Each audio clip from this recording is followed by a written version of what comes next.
Good morning, Vikings. I'm your anchor, Andrea. Vikings, we're having a haunted escape room on October 28th from 6 to 8 p.m. at the VV building. Tickets are going to be $3. Also, Pay Care are selling breast cancer shirts. They're going to be $10 if you can purchase them during school hours. Guys, our football guys are playing against Pierce, so let's cast a spell on their winning streak. And now, Osmar with sports. Hey Vikings, my name is Osmar, and I will be your sport anchor for today.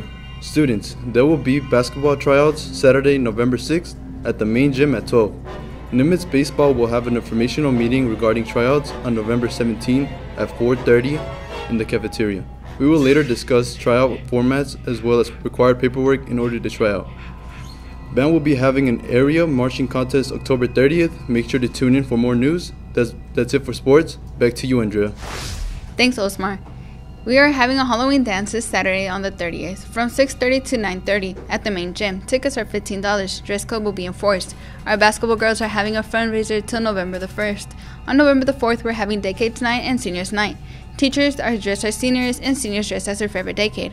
Guys, we're on Red Ribbon Week. For today is Lay on Drugs, so dress as Hawaiian. And tomorrow, Vikings, is We're Too Smart for Drugs, so dress as a nerd. On Friday, We're Too Scared for Drugs, so dress as a wizard or as a witch. And now, some personal stories with our teachers related to Red Ribbon Week. Hi, I'm Kathy Papadopoulos, and I'm one of the teachers in the Education and Training Program. And in some of my classes, I've shared my story, my family's story, about alcohol and drug addictions. And I've kind of made my life, lived my life based on the experiences of my family. And first off, my dad was an alcoholic, and they say, you know, alcoholics are forever. You know, they can stop drinking, but they are an alcoholic. And my dad, through his lifetime, stopped 2 different times. But as an elderly man, and he had major surgery, we did not even know he had been drinking again. But when the doctor said to him, Mr. Meeks, I can tell you've been drinking after looking at my dad's liver, and you have 6 months probably to live because you'll die of liver disease, and he stopped. So I know that my dad was never the kind of drunk that was harmful to others. He used alcohol as to calm his nerves because he suffered from anxiety, but it was addictive. I have several first cousins that only had one child, and both of these cousins have lost their children to drug overdoses. In each of the cases, they were in their 30s. One was a mother of 2 small children.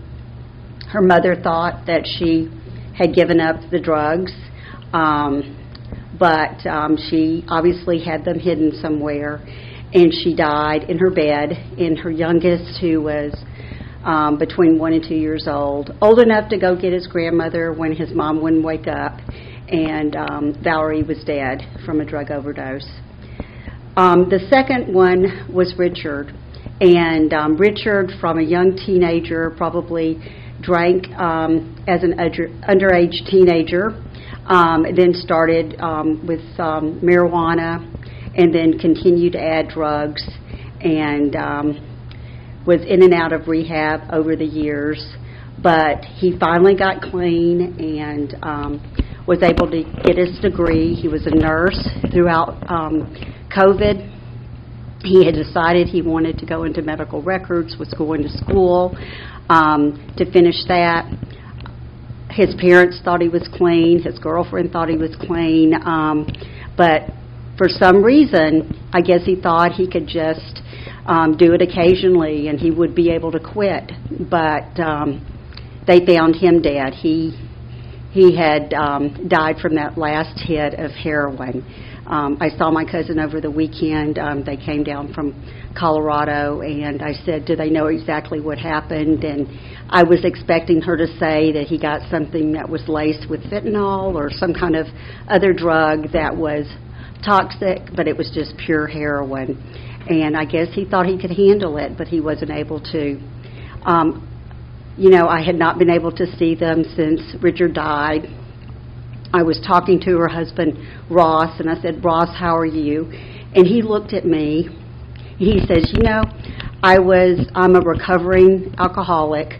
I've been clean. I've been dry for 37 years, and he showed me the coin that he always carries in his pocket. He said, but the last 7 months has been a different kind of hell for me. I don't know if they'll ever recover.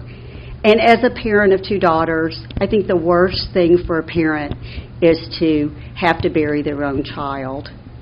We always think we want our kids to outlive us, but you're really taking chances when you start with drugs, when you start with alcohol first and it moves up to drugs and other things. It's addictive, just like food can be addictive, just like your cell phone is addictive.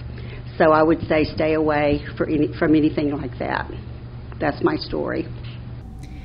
Thanks for your testimonial. And well, Vikings, that's all for today. Have a great day. Please stand for the pledge. Place your right hand over your heart. Ready? Begin.